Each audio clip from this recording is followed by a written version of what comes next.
to be able to be unfaithful, there is something broken in you, and you're trying to fill that broken void with this other thing. And when you're operating out of like brokenness, whether that's the betrayed or the betrayer, you're interacting with the world and you're pushing that brokenness out into the world, onto anyone that you're interacting with.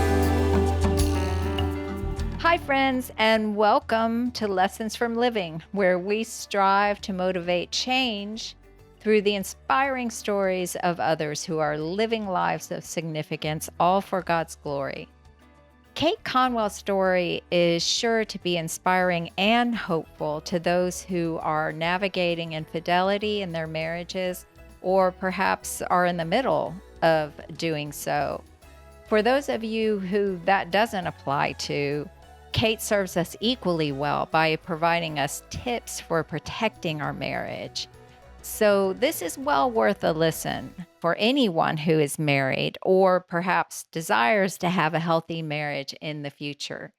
Come in and listen as we welcome Kate Conwell. Hey, Kate. Thanks for being with us today. We're so happy to have you on Lessons from Living. Thank you for having me, Beth. Yeah. First, we have to start with the fact that you were a pole vaulter because I've never known a pole vaulter, and this may be my only opportunity to to Yeah. ask you questions about it. hmm You said that you were a gymnast before pole vaulting. Yep. When I was in elementary school, I was a gymnast. Okay. So my question is, when you watch these people, it's such a cool sport, so amazing. Um, is it more strength or balance, or does it how does it work, the strength and balance components? There's not as much balance, I would say, in pole vaulting as maybe gymnastics where you're on a beam, but there's a lot of strength, speed, body awareness Uh-huh. involved in pole vaulting, and a little bit of craziness. So Yeah, it's kind of a insanity. combo Yes. of all of that. That is so cool. I watch people in the gym who've been in gymnastics before, and it just seems like they're able to do things that other people are not able to do. And it's almost like it's not necessarily strength, it's just having the ability to move gymnastically. Mm-hmm. Um, is that true? I mean, does it help you strength wise to be able to move like that? I think there's a lot of muscle memory that comes with any sport, so Uh huh. you can do movements that are similar to the sport movements that you're doing in because your body has done it so many times. So there's like a little bit of muscle memory there, or Yeah. like an awareness of your body to move through a movement. So that would look different from sport to sport, but definitely a lot of like just general body awareness in Mm-hmm. gymnastics would help you do a lot of other things because you like know how to control your body more than maybe Yeah. other sports could, because you have to be so precise on the movements that you're doing. Yeah. That makes sense. Yeah. You explained that well. Thank you. hmm Well, let's get to your story. That was just a little aside. I was so impressed that you that you did that. Yeah. Um, yeah, why don't you get into tell us about your story a little bit? So I met my husband actually through the track team, and we were both athletes at the University of Washington. So we met on the bus. The men's and women's track team travel together, and we met that way our freshman year of high school of college, and then dated kind of on and off throughout college, and ended up getting married 2 years after I graduated, and 1 year after he graduated. And we were both still competing like professionally at that point, with hopes of making an Olympic team. Me in the pole vault, and then him in the discus. So we were very, goal oriented and driven, each with, the same goal, but, independently. And um, supported ourselves. We were kind of like starving athletes, essentially, like random different jobs to help support that. And that took us from Seattle to Auburn, Alabama, for his training. When I was done with my training, he continued to train. So we moved to Auburn, Alabama for him to work with a coach there. All during this time, like, we're a young married couple, and we, like, not having the greatest marriage, I would say, but I also had heard from other friends and people in our small group, like, marriage is hard, especially the first couple years of marriage. It's really hard. And so I'm thinking, like, this is just normal. We're both very strong-willed people as well, so we butt heads. We still butt heads. We're married, so there's some personality stuff going on there that was challenging as well. But then when he was done competing, we moved back to the Northwest where we were both from, and for a job there for him. And what I discovered, like, a month after we moved back, now at this point we had our first son. So he was 1 when we moved back. I had him when Will was still training. So we had a 1-year-old son. We had just started a new job. We had just moved across the country, and I picked up his phone because we worked together. So when it went off, I just picked it up. He did the same with mine, just to make sure we were handling business, and found some very sexually explicit text messages. Confronted him, like, essentially immediately about it, and he tried to deny it at first, but pretty much what I had was evidence that was undeniable. So admitted to that, and slowly over the course of the next 1-2.5 weeks, kind of trickled truthed out additional unfaithfulness, lies in the marriage that had been present since before we got married. And so we that was the most devastating period of my life to date, was I imagine. learning, that he had been unfaithful physically with women, not just when we were married, but also when we were engaged. And so that pretty much broke me in a way that is terrible. And you Mhm. can only really understand if you've been through it. There's a few other pains, I think, like that in this world, like losing a spouse or a child.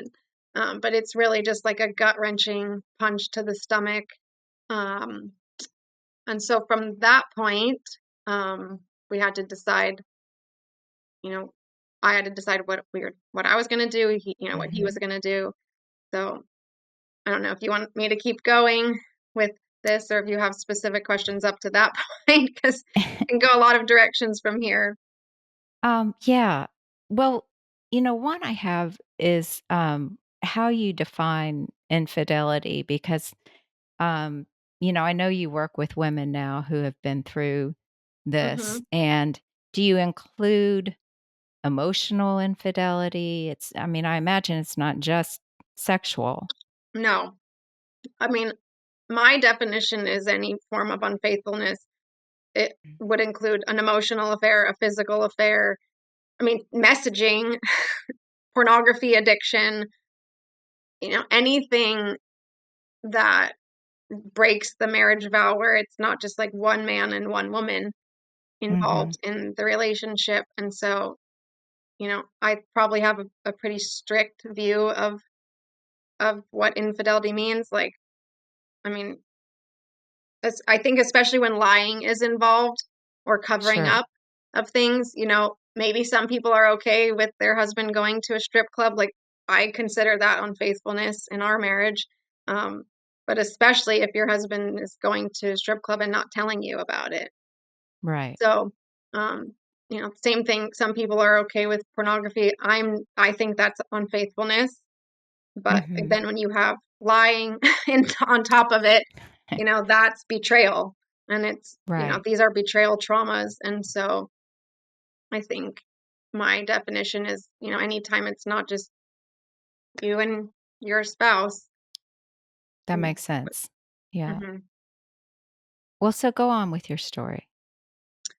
Yeah, so at this point, I said we had just moved back from Alabama back to the Northwest. And so while we were from there, like my support system for the past few years had been my back in Auburn. So like our faith community, and we were kind of living in a place where I didn't have necessarily anyone really close near me. And so I decided, like, I'm totally broken. I don't know what I want for my marriage.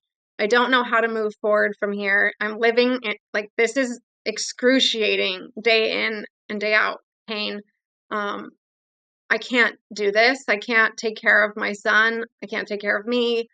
And so I called some of the women I knew back in Auburn and asked if I could come back, and one let me stay with her. And so I got on a plane and flew across the country with our 1-year-old, and left my husband in the Seattle area. Kind of, I don't know what I like at this point. I'm not like thinking about our marriage at all. I'm just thinking about myself.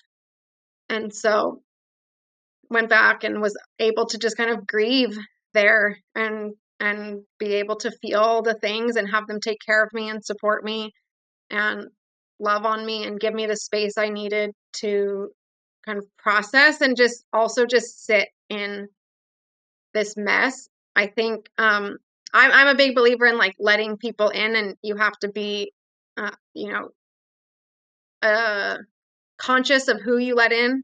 But I do think you need to let people in to support you and help you through this. And so I had some great people that allowed me to do that and helped take care of me, so that I could process it. And I also think so often women will jump to like just moving through, like we don't want to feel crappy, so we don't sit in those feelings. And I didn't know any of this at the time. I just can reflect back on it now. Like, I'm really grateful for the opportunity to be able to just grieve and to feel all the things that I needed to feel. And like, I could step out of it if I wanted to, like, go and do something as Halloween, like go trick or treating with my son or whatever. I could do that, but I also could just hide out in the basement if I needed to. Right. And so I could step out of my life, which not many people can do in the way that I was able to. But I always tell people I think it's important to find spaces where you can allow yourself to feel the emotions and to grieve, and then also opportunities to like step out of your pain and just be distracted from it, because you Right. can't live in that pain forever, but you also can't pretend like it doesn't exist. So I had a good Right. balance of like that, which allowed me to start the healing process and figure out like, okay, I'm broken and I don't want to stay here. And I'm kind of like, you go back to like, I'm a Division 1 athlete, I'm a go-getter, like I'm a type A personality. So I'm like, all right, like how am I going to get through this?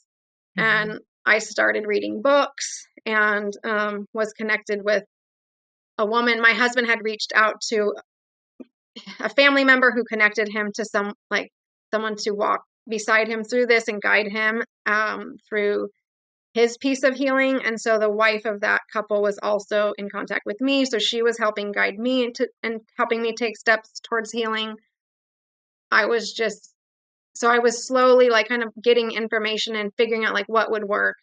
Um, I did go back to Seattle after a couple of weeks and tried to find a support group. Couldn't find one that really worked for me that felt like a good fit. So I didn't have the community that I provide to women now, which is a Mhm. huge piece of why I'm motivated to do it. But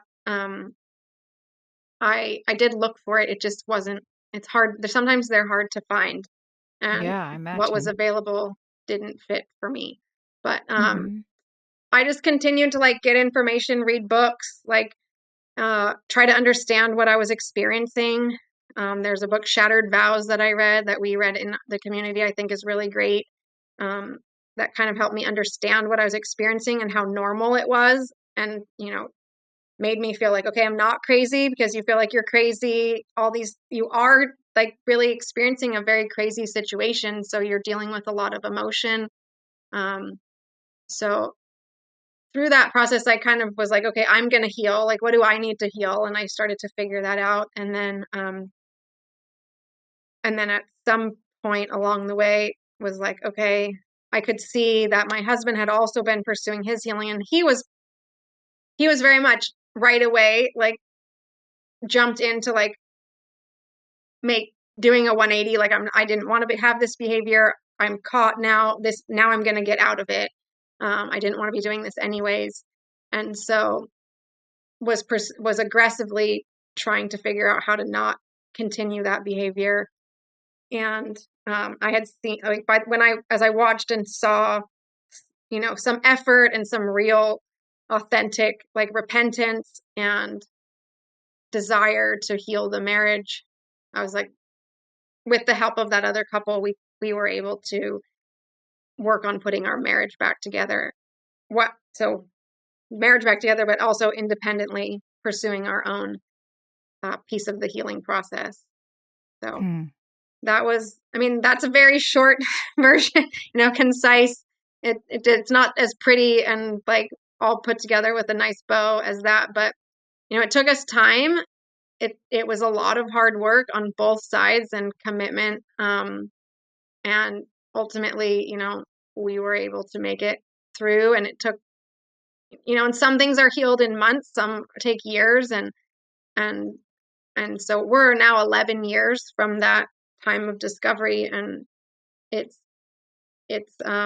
not like a part of our daily life or situation. We've moved well beyond that. It's a piece of our story that will have its imprint Hmm. on our life, and our marriage, and we were able to use it to create something so much better, both individually and as a couple.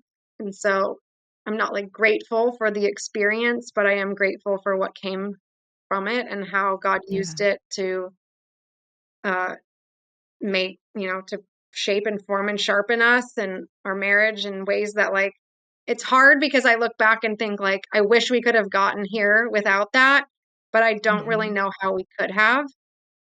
Yeah. And so Wow. that's kind of this double-edged sword, um, Right. that I navigate, but Hmm. it's a part of our story, and now we use it to help other people Yeah. navigate through their own betrayal and pain and provide hope and information and healing. Well, yeah, let's go back a little bit and dig into some of these things that you mentioned because I know other people will have questions. You mentioned that it's important to feel all of the emotions, and I know I've heard you talk about shock, disbelief, sadness, just the heart Mhm, wrenching pain involved. mhm. And you said anger is an emotion that you go to most easily. I think that's probably true for a lot of people. Yeah, But yeah. how were you able to move past the anger, do you think? You mean like overall? How did I move Yes. past it? I mean, that's a huge process that takes time, and you like take steps forward and you're like, okay, today is a good day, and then like something happens or you are experience a trigger and you're like, oh, I thought I was like so much more ahead of this. But it was just like learning tools, I think, and understanding also, you know, it was anger, but I think in the midst of that, well, like anger is the emotion that I naturally go to so much. Even now, I think, like you said, it's common, like, because we feel like powerful and in control when we're angry. But that, Mhm. like, when I was in the middle of that, as much as I was like angry, I was also like so broken and sad and hurt that I had, like, there was no way to deny some of the other feelings that I was experiencing. And so I think that really taught me a lot through the process of like, okay, like I'm angry, but like what is underneath this anger? Because yes, like I'm rightfully angry. My husband was unfaithful. Like, absolutely, there's anger involved, but there's also other things that are underneath that. Um, and so kind of getting in touch with some of that. And just also, like, I think it's okay to be angry. I think sometimes, and I didn't try to like suppress my anger. I see some women like trying to suppress their anger, and it's not like we want to be like lashing out and like abusing your husband if he's like trying, if you've decided that you're trying to reconcile the Mm-hmm. marriage and move forward. But I also think it's okay to express your anger outwardly. And so I had a safe space to do that with my husband, and I could say that I was angry, and he could, you know, we could have conversations around that. So that really helped, that I was in a place where I could be honest about it. So I think it would Mm-hmm. just, we had to get to the other side of that. It took a lot of things, and it took time, but really a ton of honest conversations, and me having a safe place with him to say, like, I'm angry, even if that's like 2, 3, 5 years later. And as time went on, it became like less and less and less. Mm-hmm. And I think, what we work on in the community, or what I do with coaching, is like, you can't continue to like hang that over your husband's head if Right. you're working on the marriage and you're seeing that he's invested and there's progress and effort and all of that. You have to find a way to like move beyond it, and at the same time acknowledge that like it's still there. And so there are going to be times where like something happens that maybe in a relationship without infidelity, the response is not justified, but given that that's what you've been through, even if it's 5 years later and you're like triggered by that, like, yeah, this is what happened and we need to deal with it. And like, yes, I'm doing my work to not, to better deal with the triggers, but also like, you did that, like, this Right. happened. Right. Like, let's not pretend like it didn't happen and try to like dance around it. And so I think like honesty, vulnerability, and understanding really what, besides the anger that you're feeling, and then Right. communicating all of that That openly. makes sense. You talked about being able to step out of everything, really. I mean, a physical move, which that Hmm. probably Yeah. I could see that being really healthy in that situation. Is there a way for someone to accomplish that distance when it's really not possible to physically remove Yeah. yourself, when that's just not an option? For sure. That's a question I get a lot. And what I do is, because my situation is so unique, and like we were doing a job together where we were both responsible. So I could totally step out, and I was like, sorry, now you're doing the job of two people. I don't feel bad about it at all. Like, Right, right. and so I had a very unique situation that accommodated that. But I encourage people to figure out ways in which you can have pockets of that.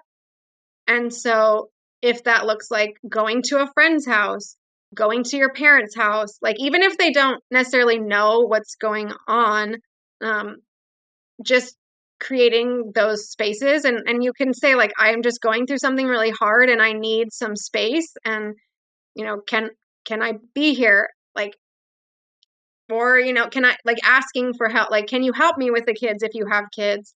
um getting those times and opportunities where it's like, maybe you can't step out of your life completely for 2 to 3 weeks like I did, but can you create like 2 to 3 days, or like an hour, like 2 to 3 hours within a day, that you can actually process and grieve and deal with what you're dealing with.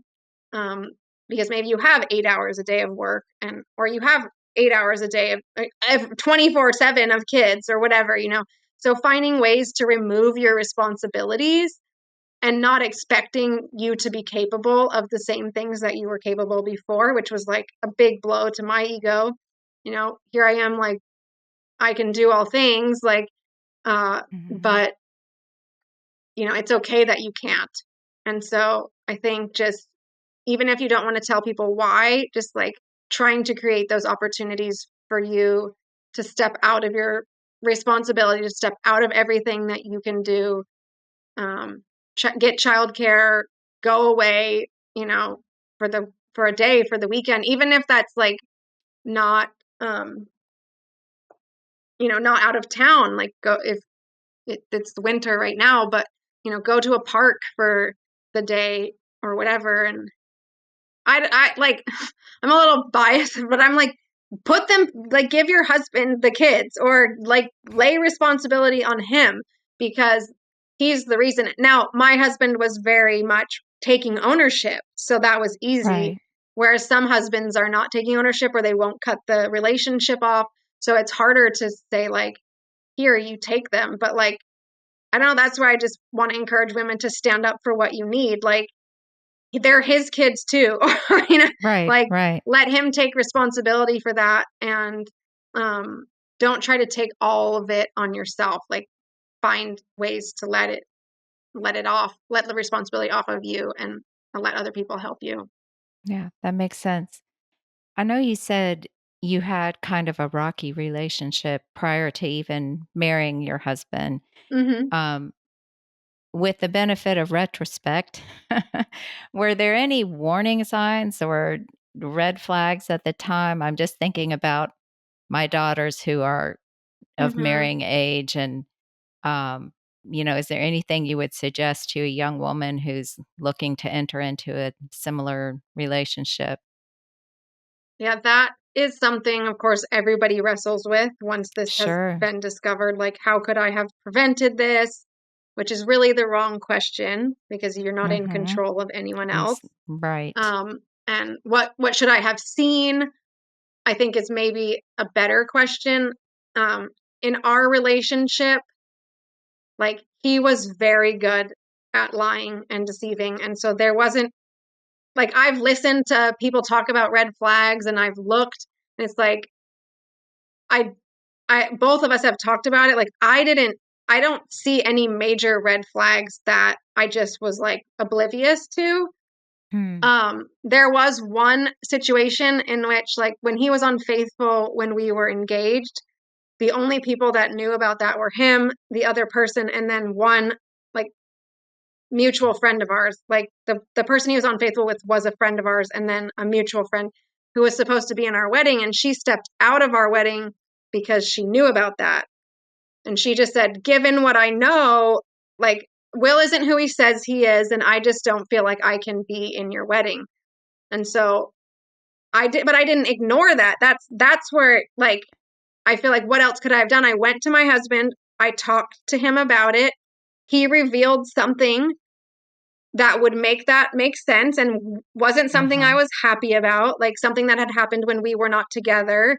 And it lined up with, like, everything she was saying, even to the point where I could say, he told me about what happened with X person, Wow. and He's good. because it was the same person, you know, and so, and then come to find out, like, that person who stepped out of my wedding, like, a year later got divorced herself. So it's also easy for me to say, oh, she's kind of like projecting some of what Sure. was going on with her onto me. And so, like, I didn't ignore anything that was in front of me. I think Mhm. there are some people that, like, there are more obvious signs. And so I think one thing, I guess, as far as advice is if there are situations where you feel like the person is being dishonest with you, or, they're very protective of their privacy, um, of, like, keeping things from you. They want things to be very separate, or, you catch them in situations that you're not comfortable with, or you see behaviors that you're uncomfortable with, and you confront them, and they, like, push it back onto you. I think there's a lot of that, like, uh, that is important to be aware of, which can be, a sign of other things. But when they don't take Sure. responsibility for their actions, when they don't like to have difficult conversations around the relationship, I mean, those kind of things would be red flags to me. Mhm. But Mm. I can't, it's hard, because I mean, even my husband's like, I had been lying since I was 13. Like, Aw. by the time you came in the picture, I already knew how to do it really well, and Wow. deceived, like, everyone. I mean, so Yeah. 4 years into your marriage, you knew something was wrong. You thought it felt dysfunctional. What what was wrong? Like, what was the feeling at that point? Well, I mean, I would say a year into our marriage, I felt like it was Oh, dysfunctional. really? I Okay. mean, we were just like, I mean, and some of it is like stuff that we just have to deal with because of our personalities. Like, we're both speak up. Like, we don't, neither one of us Mhm. is conflict avoidant, so we are going to have more conflict in our marriage than Right. someone where you have one or two people who don't want conflict. So we were both very much like, we're going to deal with the conflict and get it out. And so we had more conflict. Um, but I think, it's hard because like with hindsight is 2020. So it's like, how can Sure. we have an honest relationship with someone who's not being honest, and the relationship didn't start with honesty and transparency and Mhm. vulnerability from the beginning. And Makes so sense. then it's like, well, of course we didn't have great communication, and we didn't have intimacy, and we didn't have these, a foundation on really which to stand on, because what it was built on was a lie. And um and you had someone, this isn't my words, but he's like very immature in some ways, and thinking of marriage very selfishly.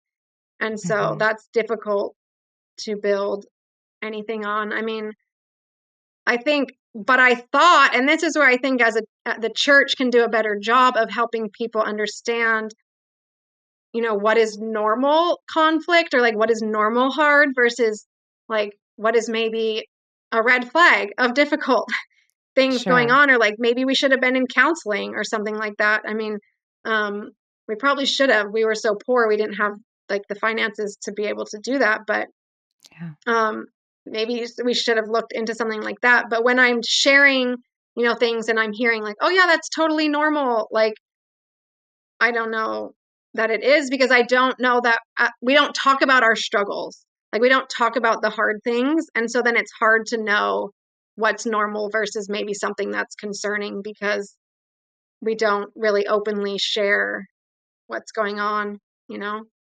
Yeah. That makes sense. That makes sense. You said that you prayed a prayer. You said this can't be all that marriage has for us. Change him, change me, change Yeah. us, but don't Yeah. leave it like it is. And Yeah. it was months afterward that Mm, you found the yeah. text. Talk Yeah. about being careful what you ask for, Kate. Yeah. Oh, I know. Do I you tell people that all the time, whew. like, oh, don't pray for what you like. I mean, I remember that vividly. Like, when I found out, I was like, no, God, this is not what I meant. Like, I didn't But mean this. Like, you know, but in a way, I mean, do you consider this journey an answer to that prayer? I do think it is. And I want to be careful not to say, like, I don't think God caused the unfaithfulness. Like, that's not Sure, of God. And when people try to say that, I'm like, that is just garbage, because God doesn't like make things happen that are outside of his design for us, and he doesn't cause people to sin so that something else can happen. But when you of submit course. the brokenness and what's already been done to him, then he can use it for his good. Um, and so when I was praying that prayer, like, these things had already been done. The Right, the physical infidelity had already happened at that point in the marriage, based off the timeline and the prayer. And so I think, God brought that to light to help us, um, address it, because if it was kept hidden, it would right. have just grown even more and become more of a problem. And so I am grateful for that answer to prayer, for sure. But, again, it's like I said, I was like, this isn't what I meant, and I and I get remember too, like, it. a couple years after we went through all this, and I had someone tell me, like, I just really want the marriage that you and Will have. What did you guys like? How did you get here? And I'm like, oh, friend, like, you don't want to go through what we went through to get what we have. Like, I hope there's another way you can get Right. there. What a testament, though, that the progress that you made, and you obviously have built something very beautiful now. So that's pretty cool that someone wants to Yeah. wants to have what you have. The Yeah. other thing that I thought was so interesting, in before you even knew, you said you had dreams of Mhm. your husband being unfaithful. Do you think that was I know God often approaches me at night. I don't know why, but I wanna sleep.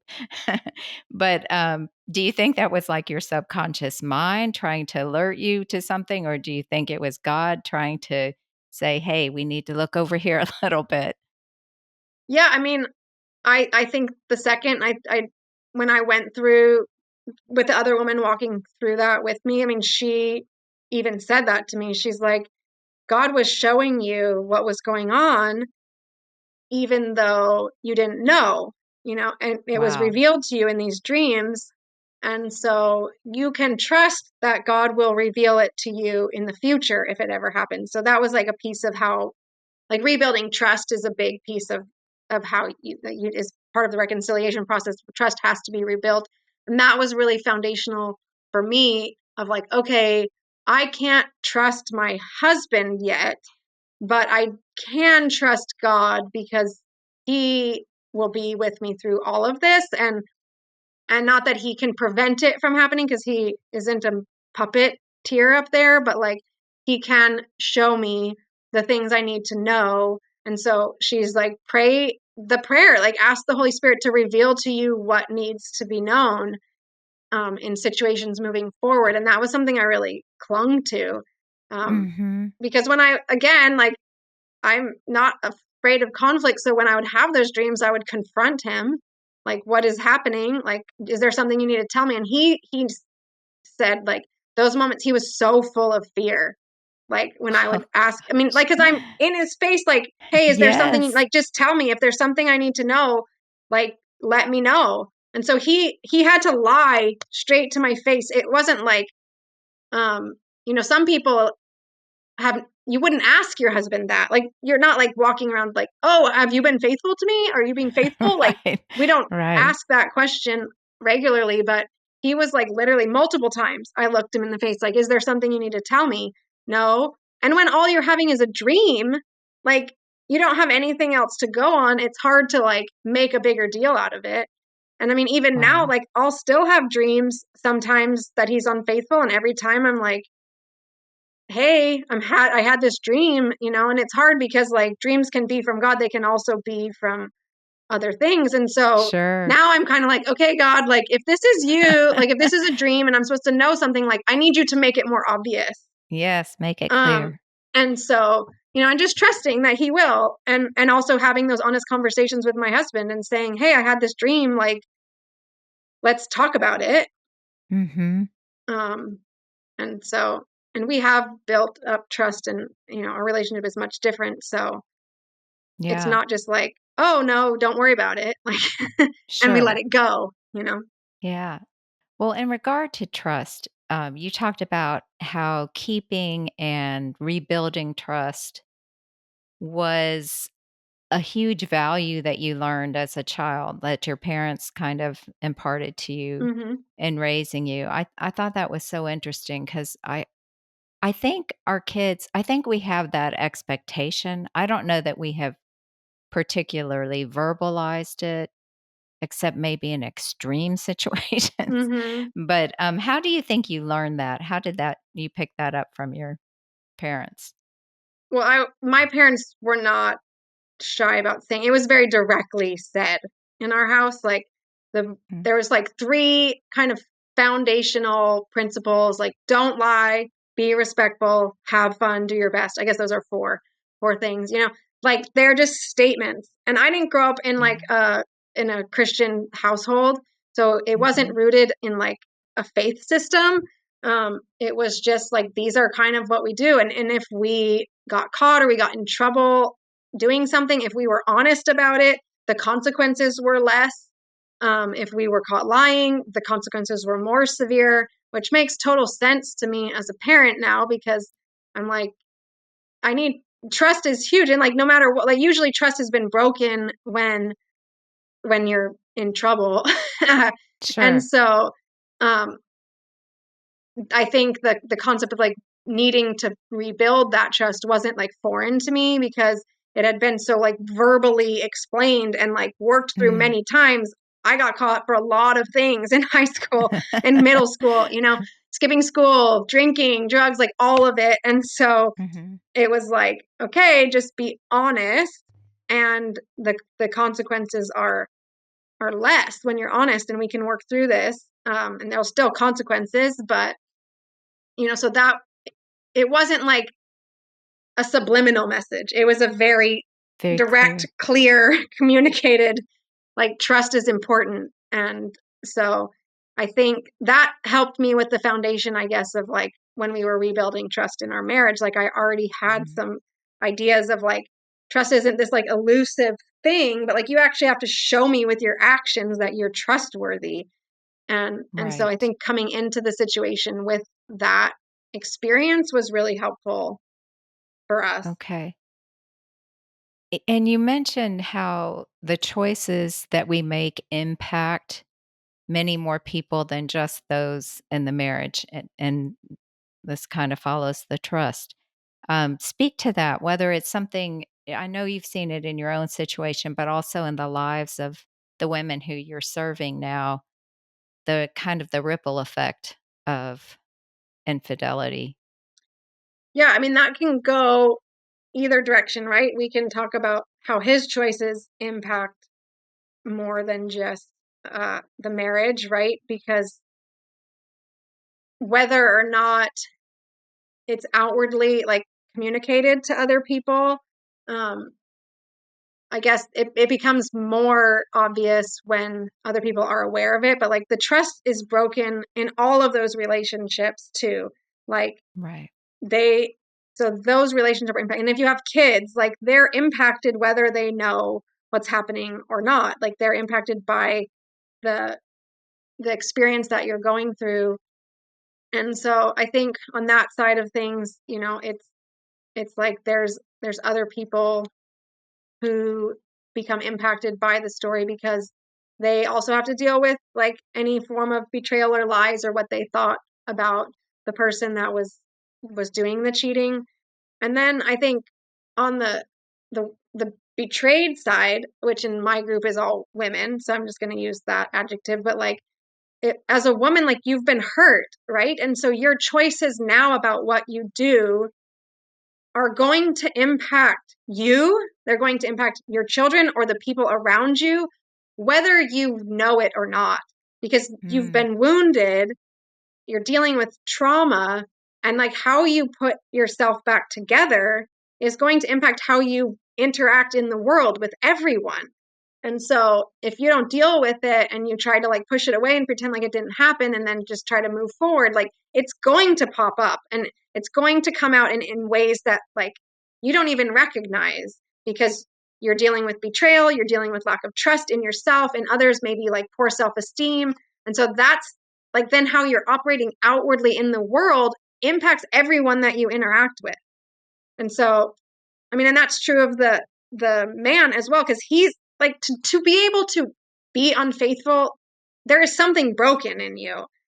And mhm. you're trying to fill that broken void with this other thing, this coping mechanism, which for these people is like another person or pornography or um, strip clubs, whatever it is, they're filling that void. So they're also walking around broken. Now, if you can choose to heal that, you're going to interact with the world in a healthier way. And you're going to be able to live out who God really created you to be and the person and the strengths that you have and the way that He equipped you to live in the world with those gifts. And when we're all operating, I think, at our best, that's what the world needs. And when you're operating out of like brokenness, whether that's the betrayed or the betrayer, you know, you're interacting with the world and you're pushing that brokenness out into the world onto anyone that you're interacting with. And you might not think that you are doing it, but it's just, I mean, think Yeah. about when you're tired or like upset and the Mhm. way that you Yeah. interact. What is that like? Hungry, angry, lonely, tired. Like you're not Right. supposed to have any arguments or, like what happens when you are hungry, angry, lonely, tired and you interact with the people? They're impacted by it. Now add trauma and brokenness on top of it. It's Yes. not going to be good. Well said. Yes, and I'm thinking about the children. You mentioned children. I don't think anything has to be said. They feel it in the Mhm. atmosphere, you know, Right. like in the room that you're standing in. Yes. Mhm. Um, that was beautiful. That was well said. Your community, I know, sounded pretty supportive around trying to see you keep the marriage intact. Do you think that's unusual from what you've seen in counseling women? Um, well, the community is actually about the choices you have as a woman. So I think most of the people, because of my story and our story of restoration and the way that I put my story out into the world, it's very attractive to people who want their marriage to be healed because Right. I'm a hopeful example. But um, I'm thinking really in terms of the community that you had prior oh, to okay. that, like when this first happened. Hmm. They it sounded like they were supportive of you staying together. Yes. I just wondered, I know you mentioned you suggest supporting someone through this by being there to listen Hmm. without judgment, which I think is Yeah. really key. Hmm. So I just wondered if that's normal. Like I could see some people Hmm. saying, like, kind of a knee jerk reaction, Yeah. leave him, let this be the Yeah. end, you know? Right. And it's not that there was like nobody that said that to me, I guess. Mm-hmm. But for the most part, yeah, our community was very supportive. And I do think that is rare. Um, Mm, I think you will get more of that in like a Christian environment. Like we had a lot of like support from our faith community. And so typically the church is for marriage. And that yeah. can actually go to the extreme in a not a great way either because they so focus on like, well, you're married, like your marriage. And it's like, well, actually, like if we both individually heal and two broken people can't come back together and make like a not broken marriage, like if we independently pursue our healing, then I do think if you're really like pursuing healing individually and putting God in the middle, like of course the marriage is going to be healed. But I think so often sometimes like Christians can go straight to like we need to heal the marriage and forget about the individual healing that needs to occur. Yes. So we did get some of that. Like we got some of that. Like I was told, when I was in Alabama, like you shouldn't be away for too long because like you don't want him to like succumb to temptation. And I was like, I'm sorry, Oh like boy. I'm not interested. Like if he can't like not keep it in his pants, like then that's like then I don't want to be married. Like what You kind have a of marriage problem. is that Yes. to salvage? Like I'm not responsible for his actions like by me being Mhm. away. And I'm not saying like leave forever, but like I'm like I've been here like a week at this point. Like this is Yeah. not no, we don't need to go right to like let's fix the marriage like and so I think we were really lucky like that we had so much positive support around us that like maybe people were thinking like you're dumb like don't he's once a cheater always a cheater he's not gonna change um but really there's only like one person that was saying that to me and even that person would be like I don't understand why you're doing this like it's your choice. And Yeah. so I think we did have like an amazing support system that not Mm. everybody has because I've heard you know other people that like terrible stories of like either leave him or like why are you still dealing like in pain they think you should be over it even if they want you to be married they just don't understand like how big of a deal it is so Right. Right. You mentioned accountability as being a big part of how your husband was mhm healed. mhm What were some of the ways that he accomplished that? well he invited a lot of people in so Hmm. um which like in That's so retrospect like I said brave. we didn't have like a manual or a guide to like walk Mhm. through this and there are resources out there for that and how to do this, but I don't know, oftentimes you find them when it's too late. So, Right, um, right. so he was telling people, because part of it for him was like, I'm unmasking who I really am, and I've been living a lie, and people think I'm one person and I'm really somebody else. And so I need to be known for who I am. Like, and Mm. so that was like a piece of his healing, was like telling a lot of people, and probably more than we should have. But, it is what it is. And it did pave the way to make it a lot easier for me to launch a community in coaching to support women, because everybody already knew what was happening, what Yeah. had happened. Huh. But I think he had, a friend that moved in with him, like during the very beginning of this, because it's like, I'm just going to come be with you. You shouldn't be alone. And so he just lived at the apartment where we were,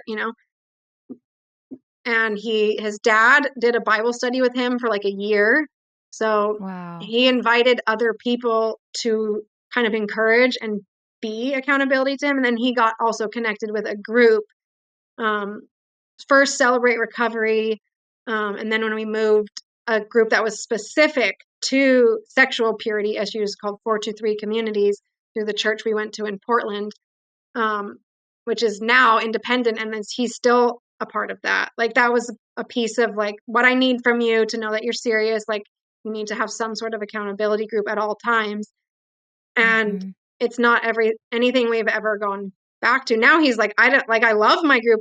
It's self-development. It's a group of men who are being authentic and having real conversations about hard things. Like, why would you not want to be a part of this?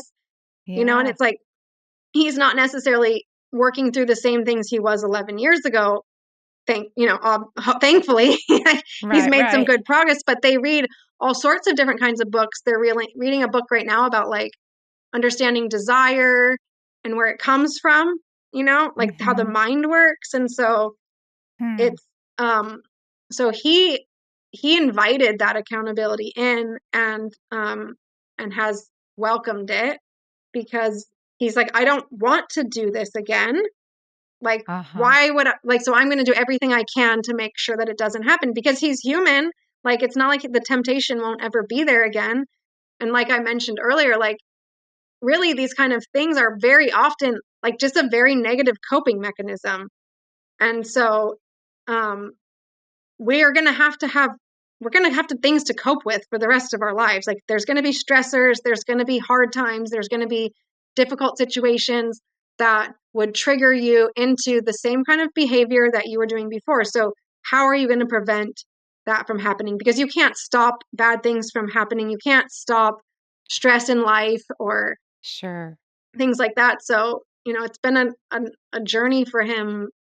I mean, and for me too, like, it's the same. Yeah. We all have those things. And so I think Mhm. inviting other people in is so hard, because at first you don't know if the risk is going to be worth it. But once you've developed those relationships, it's so beautiful. And that's like what God designed for us, is to do life in community and to carry each other through those things and love each other through it. Right. Um, since we're on community, I know we talk a lot about community in this forum and how powerful it can be in helping us navigate those hard times. I know you've certainly benefited from community from the very beginning of this Hmm. experience. It seems like it's best to have it kind of established before you hit these times, you know? Hmm. Hmm. And yet in society, it seems like people are not really willing to put forth the energy and the effort and the time to build it. Hmm. How would you encourage someone to work on building community so that they have this resource in place prior to getting into a situation where they really need it? Yeah, that I totally agree that it's very hard, especially in the United States. I don't think it's a mentality that people like operate in. And initially, like, building community involves sacrifice, and trial and error. And so it's easy to like, oh, I tried and it didn't work. And so I think my best advice is like, if you're desiring community, then be intentional about creating it and don't just wait for it to happen. You actually have to go out and do something about it. And you may have to do that thing repeatedly. Like, Mm-hmm. I again, like we moved 2.5 years ago, and I have an amazing community here that I feel like God actually just like handed it to me on a silver platter. Because in the past, like in Portland, when we lived there, like I would build these amazing relationships with women and then they would move.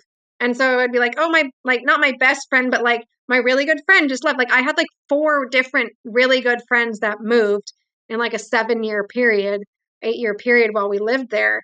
And so, and there'd be times where I'd meet someone and I'm like, oh, we totally click. Like this is going to be my new friend. And then it's like, they don't invest the same thing. And so it's like if you're the only one investing, that doesn't work. It has to be both ways. You have to find people who are willing and desiring the same thing. And so continue to try. And I think also just like be transparent. Like this is what we're looking for. Like I'm looking to do life with other people that want to do life with me. Like to me that means like we're taking care of each other's kids, we're sharing meals together. Like if I need something, you're going to be there and I'm going to be there for you if you need something. Like and not everybody is interested in that, you know? Right. Um or at least aware that they need it. I think we all need it. So I think Right. just being vocal, if that's what you want, like it's okay to say that. And like when you put it out there, like you'll find the people that are interested in that. I mean, and we just did that with we started a life group and our church just did a whole series on like community. And I was like, hey, this is really interesting. Like this is what we want. Like we're very interested in figuring out how we can do this.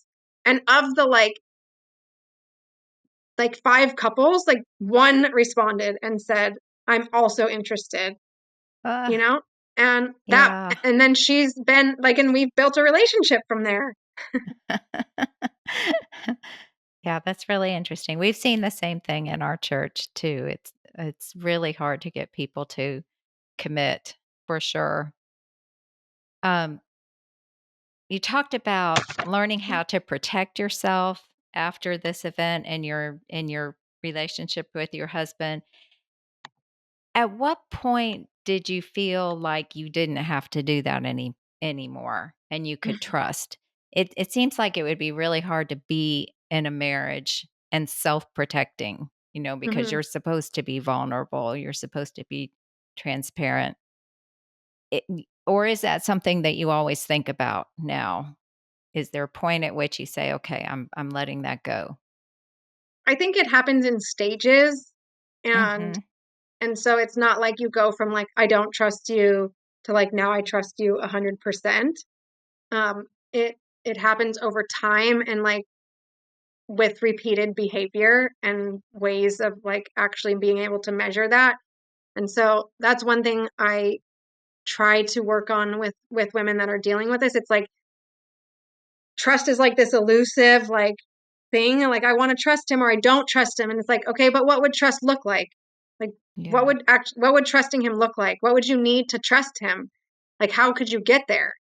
And instead of making trust this like elusive thing, like it's actually behaviors and things over time, which we go back to my childhood, of like that was what I was taught. That was modeled to me. Like you broke Right. our trust. Now you have to do things to earn our trust back.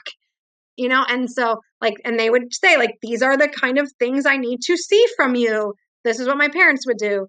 And so that for me, which I don't think that many parents do that. Like there were some things that like, I look at my story and my life and I'm like, God like really set me up well to be able to walk through this way better than some other people. And so when you look Mm. at my story, like I tell people never to compare one to another, but like I think it's just important that you don't like what you walk into this with is also going to be how you walk out of it. And so I think figuring out tangible ways to rebuild trust.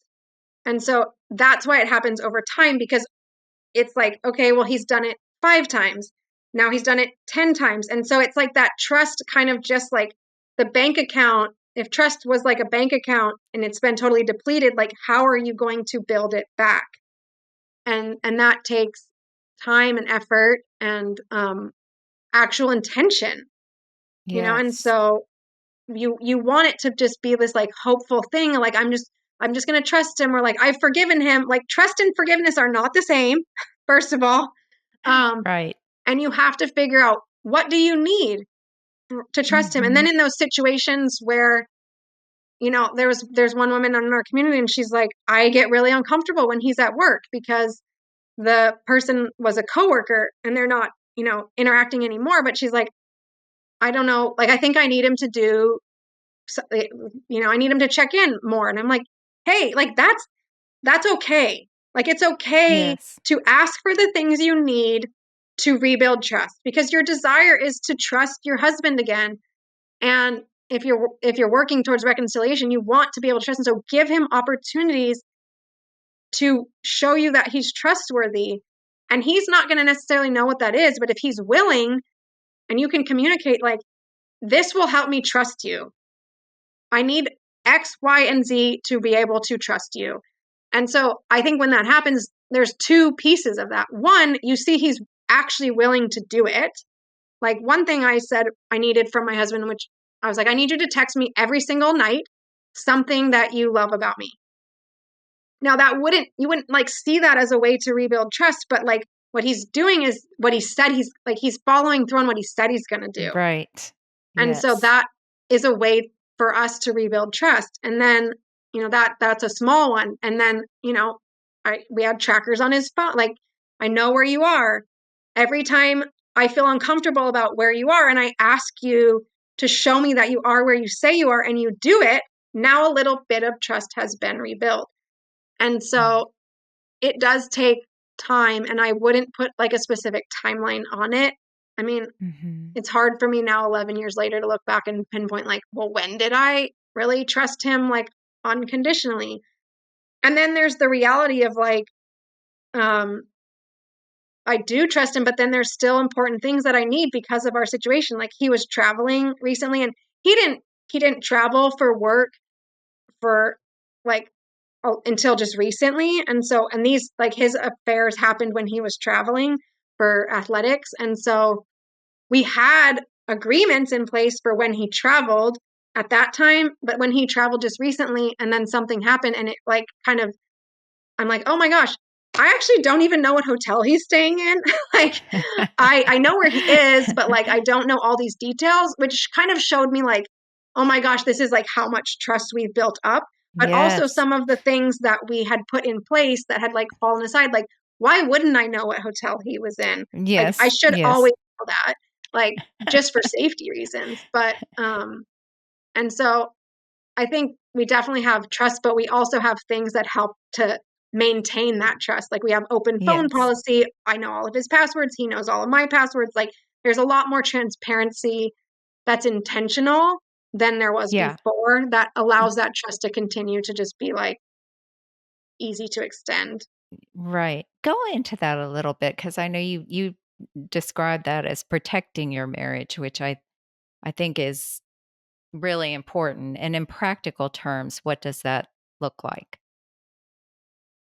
And that's where you get to decide that for yourself. I mean, with your partner, Mhm. what protecting your marriage looks like. But I think it why would you have relationships with another sex that don't involve your spouse? Like I'm not saying that there's never a possibility for that to happen, and some people have these relationships that were there for so long, but like even so, why is that relationship more important than the one that you have with your spouse?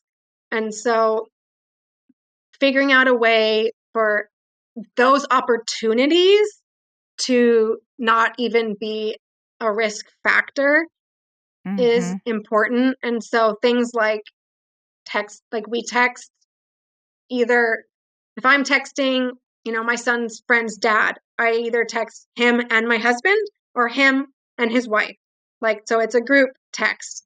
Yeah. And so I think there's things like that where it's like, is this necessary when I'm just telling you, like, hey, come pick up your kid? Like, no, it's not necessary. But it also protects my marriage from this ever becoming anything else. And Yes. so, why would you not do it? Like, Mhm. and that's where I think, and my husband usually phrases it better because he deals with the men, right? And so he'll just be like, okay, but why not do it? Like, what is, like, you can tell me you don't want to, but like, what's a good reason not to?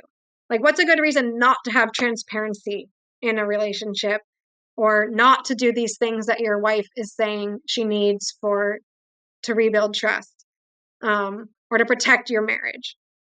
Like, what reason do you have that justifies the action more, like, over the sanctity of your marriage? And so when your marriage is the priority, what are you doing to protect that and prevent these things? Because we're all human, and like, we can all succumb to temptation and like poor coping mechanisms. And I just watched a YouTube. It's like, it doesn't happen. Like, someone doesn't go from like nothing to like meeting someone in a hotel room. There's Mhm. many like small steps that you take to Mhm. get from this, this up here to like making this really poor decision. It's a lot of small poor decisions along the way. So how can you protect your marriage by not even allowing those small decisions to be a decision? They're not even Right. something you have to deal with, because there's if I'm always communicating with my husband and another man, there's never going to be anything that's inappropriate in that Right. conversation. Mhm.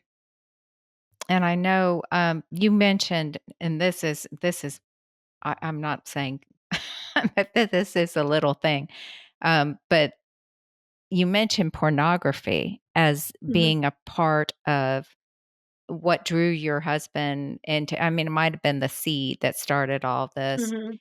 Have you seen that in other cases? I'm curious, in the women that you're dealing with? Yeah, and the men that my husband works with as well. Like, Hmm. um, pornography is at the root of a lot, because there are scientific studies now that show the impact of pornography on your brain. And we're having these conversations with our kids. So this is especially fresh knowledge for us right now. Not that we're never, like, we're always aware of it, but the way that viewing pornography impacts your brain is more addictive than cocaine. And so you want more and more and more and more of it. And it rewires your brain in a way that really messes it up. And then it Mm. can escalate to, now just watching it isn't enough. Like, whatever that void that I was filling with pornography, whatever that stressor is, like, now it doesn't do enough for me. And so I need to actually have like human interaction. I need to Right. maybe start messaging with other women. I need to start meeting other women and, going out with them. I need to actually have a physical relationship with another woman. And Yeah. so it's, I mean, 80 to 90% of men are like viewing pornography. So I always think it's interesting when people are like, oh, yeah, that's not my husband. And I'm like, mm hmm. Like, I mean, that doesn't mean that 80 to 9% are like dealing with an addiction, but to Right. like turn a blind eye and say that it's not impacting our society, when it's like, you can pick up your phone and access pornography. Like, It's a huge and industry, yeah, right? it's Somebody is like, is buying it. yeah, Yeah. and it's easier than it ever was. It wasn't this, like, Mhm. we were just with our kids, we were like, they were like, "Well, did you ever see pornography, Dad?" And we're like, "Well, it wasn't like, yeah, obviously, but also like, it wasn't the same when he was 12, which is the age of our son. Like, there wasn't cell phones." He's like, "Yeah, I saw a Right. magazine at my friend's house that like his dad had hidden, you know?" Or I'm like, "Oh yeah, my Mhm. grandpa had like a Playboy calendar in his office, in his like Things workshop, have and it was this changed. same one like every year. It didn't change." Like, you know, Right. and now you And pick up it's a phone and they can see pornography at school. right. And it's impacting our kids at a really critical point of their development. I Mhm. just I want it to end. I know. Me too. Um Well, that's interesting that you've seen it to that degree.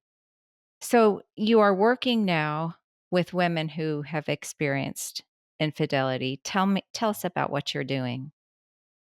So 10 years after the day that I discovered my husband was unfaithful, which is known as like D-Day for there's like all sorts of lingo that goes once you've joined this group of wives who have experienced infidelity. There's all this language. But so D-Day is the day of discovery. 10 years after that day, I shared like via a Facebook Live message that I was starting a community to support women who have gone through the same thing. And so the heart is really to provide a safe space with other women who understand what you're feeling, who can support you through it, help you know you're not crazy, help you know you're not alone, share in the struggle, carry each other through it, learn. We read books. And so I think like for me, because learning was such an important piece of it, understanding like how and why and how to overcome this with information that's not coming from your husband. um, you know, that is a piece of the community. So just really a place of support to walk through this with you, because there are not um, not always the same community that I had. I had a physical community around me, and like I said, my husband shared it with a lot of people, so a lot of people knew what was going on. A lot of women keep this a secret; they don't tell Mhm. anyone. Maybe a few people know, but then they're like, I don't want to be a burden. All these lies we tell ourselves about why we can't tell people what's going on. But this gives you an opportunity to be known in your pain with other people who understand it because they're going through it, in a safe place because um, you're online. It's not other people that you're interacting with on a daily basis. And so that's the heart of really the community. And then through having the community, I realized there's also a need, because there's absolutely 100% you need a community of support to get through this, and that's what that is. And then there are some women that need more than that. They need a personalized guide to walk them through this and deal intentionally with the struggles that they're dealing with. And you can't do that in a group environment. You can't have like that much time focused on any individual. And so I also Right. offer now, got trained and in mental health coaching and Christian life coaching on how to support women in an individual way and walk them through that in addressing their individual story and helping them move from where they are to like, what does healing look like for you and how do we get you there? Mm. And so that's That's what I'm amazing. doing, and I love it. Yeah. Well, I know you said your story was unique in certain ways. How do you find the stories differing, and is there a way that they're always the same? How are they alike? How are they different? Yeah, of course, every story is unique, but Mhm. also every story shares that same gut-wrenching pain of Mhm. betrayal. And so I say, like, my story is unique because I don't want you to compare to my story and my timeline and then expect the same results in the same way and timeline that I do, because everybody brings in different strengths and everybody's husband is responding differently. And so, really, that applies to like the timeline, I think, as far as like the uniqueness of the story. Every timeline is going to be unique, but the gut wrenching pain of betrayal is what we all share and understand. And whether that is pornography, an emotional affair, a physical affair, like I don't think there's any value in comparing, like, this is worse than that, or this is worse than that, because to you, it's the worst thing that you've experienced. Right. And so we're all coming with this worst pain. We've walked through this gut wrenching pain, and that is what you can relate to, no matter how it happened or when it happened or who you were before. It's like that's what unites the community and the women who have been through this. We say it's like the sisterhood you never would have wanted to be a part of, but you're so Wanna grateful for once you have it, Uh-oh. because we can all relate. And um, I just think there's no value in comparing like the stories from one to the other, and Sure. really just understanding that we're like all dealing with the same kind of pain. Sure.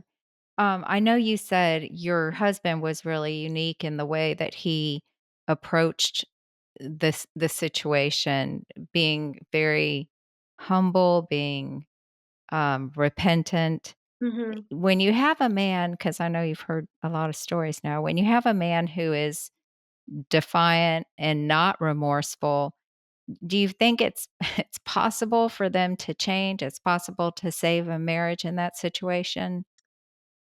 So my husband was unique, I guess, in the sense that he was immediately repentant Mm, and accepting responsibility for what, and there are other husbands I've heard of that do that, but more common is the husband who takes time to get to that place. mm, And and what my husband would say, because he's worked with more men, through these things, is like, in order to get to the place where they're going to get on board, they have to hit the bottom.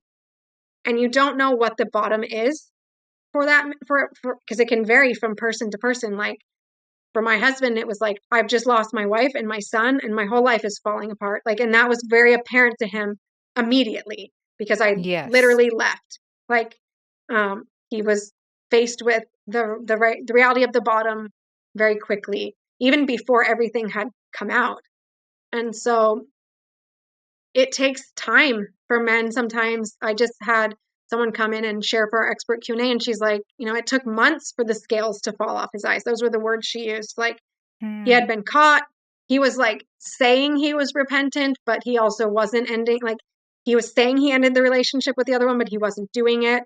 And it took, I think, like a couple of months for him until he finally was like truly and honestly and authentically repentant and hit the bottom. And mm, um, and so I do think, if they're not immediately repentant, like, yeah, absolutely, it's going to take different amounts of time. And that's why I don't compare. That's why, like, don't look at my story and yes. say, oh, well, her husband was immediately. My husband hasn't yet. Um, because it just takes different amounts of time. But I do think it takes a man experiencing the consequences of what he's done. And Mm, so if he's not experiencing the consequences, and this may sound like really harsh and maybe people disagree with me, but if he's not experiencing any of the consequences of his decisions and his choices, then he's probably not going to make a different decision. He's probably not going to get to a point of repentance, because why would he? There's no consequence for right. what he's done. And Yeah. so I do think there's boundaries and like, not like like consequences in the sense that you're like actively trying to create these consequences, but like, the consequence was like, I didn't want to be near him. I left, Right. like, I didn't feel safe in that environment. So we were separate.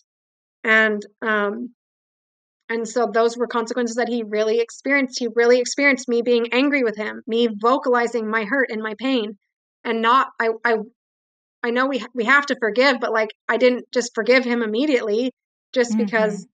like, I think, it's just, there is always hope when there are two people who are willing to do the work and submit it to God. Mhm. What the amount of time it takes for a man to get there, and I don't know why it's usually the woman, like the person who's been betrayed, that's more willing to do the work. Um, but he has to be able to recognize and acknowledge what he's done and be willing to do the work. And that may take a different amount of time. And there's not, I don't know, that's, everybody has to choose for themselves at what point they say, okay, he's not going to do it. Now, what am I going to do? I think you still have a choice in that situation of like, am I going to stay in this marriage because I want this, my husband, my kids to be raised by two people, and so I'm just going to stay even though he's not repentant. You know, you get to make those choices, and I just want women to know that you do have choices. Um, Mhm. Even if you feel like you're not in agreement with what your husband is choosing, you can still choose things for yourself, and that doesn't mean you have to choose divorce. It just means, acknowledge that you are choosing to stay because you value two parents in the household, or like being a stay-at-home mom or whatever it is that you're choosing to stay in that relationship for. Okay. Um, I'm watching the clock here and I value your time. So, and I have Yeah, more questions. So we might have to have you back at a later date. I'd be But I happy to do come want back. to know, I do want to know before we leave, you had said that there has been a huge element of faith in this experience and that your faith life was definitely deepened. Could you just tell us a little bit about that kind of impact in your life? Yeah, I mean, I had a faith coming into it. Like I said, I wasn't raised in a Christian household, but I became a Christian in college. And so when we were married, I was a Christian and my faith was really important. He was also a Christian. And so I think I had a foundation of like faith. And then through this experience, really experienced a peace that surpasses understanding, which was God carrying me through it. And I'm trying to find a verse because that verse, peace that surpasses understanding is Philippians 4:7. And the peace of God, which surpasses all comprehension, will guard your hearts and minds in Christ Jesus. And so that was like, I lived that. Like, I experienced that in an undeniable way. And I saw God carry me through this. And like I mentioned, like I saw ways He had prepared me to walk through this well, I guess, like um easier than maybe other people had. And so I I think some people will maybe question why this happened, which I did that. I screamed out to God and was angry and all of those things too. And I really learned how to wrestle with God and be honest. And in those difficult things, the relationship is strengthened. Like when things are put to Mm. the fire, they either get destroyed or they come out stronger. And so I think for me, it was like I saw God carry me through it, and I've seen Him carry me through other things. And what I realized recently was like that on the other sides of that verse, it says, like, do not be anxious about anything, but in everything by prayer and pleading with thanksgiving, let your requests be made known to God. And the peace of God, which surpasses all comprehension, will guard your hearts and minds in Christ Jesus. And then finally, brothers and sisters, whatever is true, whatever is honorable, whatever is right, whatever is pure, whatever is lovely, whatever is commendable, if there is any excellence and if anything worthy of praise, think about these things. Um, and so those things are really like the way to be like to experience healing for this. It's like, be Mm. honest with God, like present your requests, tell Him how you're feeling, like come before Him. Like, and I'm not saying I wasn't anxious or like angry, that's all a part of it, but like lay it at Sure. His feet, tell Him what you're experiencing, ask Him for what you want. And then that's when you'll experience the peace because you've invited Him into it. And that doesn't mean, again, like, unfortunately, doesn't mean everything gets answered because people have free will and God allows people to make decisions for themselves. And so that doesn't mean that your marriage will be healed just because you pray about it, but it does mean that God will be there with you in In it. it. Yes. And then as you work through that, like then you have to do the work of retraining your mind so that you really experience the healing process. And so I think that was just something, like I said, it was a real tangible way I experienced the love of Mhm. God and the care and the compassion. And He showed it to me now looking back, like through other people too. I mean, He really was there for me as God, but also practically through like the community that helped me get through it. Mhm. That's beautiful. That's I know we've talked about Philippians 4:8 before. It is on my studio wall. Mm, It mm-hmm. is one of Yeah, my I think I favorite mentioned that. Yeah. verses. Yeah. So that is a great way to end, but I will include your information in this post, but where Mhm. do you recommend finding you, Kate? So the community's called, or my business is Journey Beyond Betrayal. So journeybeyondbetrayal.com. And on Instagram, same thing, at Journey Beyond Betrayal, same on Facebook. So that's how you find me. And I have free resources available, journeybeyondbetrayal.com/help. You can get those free resources and see what I do. And if you are walking through this and you need support of a community or a guide, a coach to help you through this, I would be honored to support you and walk with you through this, because nobody should have to deal with this alone, and there is hope for you. Yes, thank you so much. You're such a wise person to be so young. I know you've it's hard won. Yeah. Well, As I'm you said, 40. you've I'm been not as young as you might think. you've been through the fire for sure, Yeah.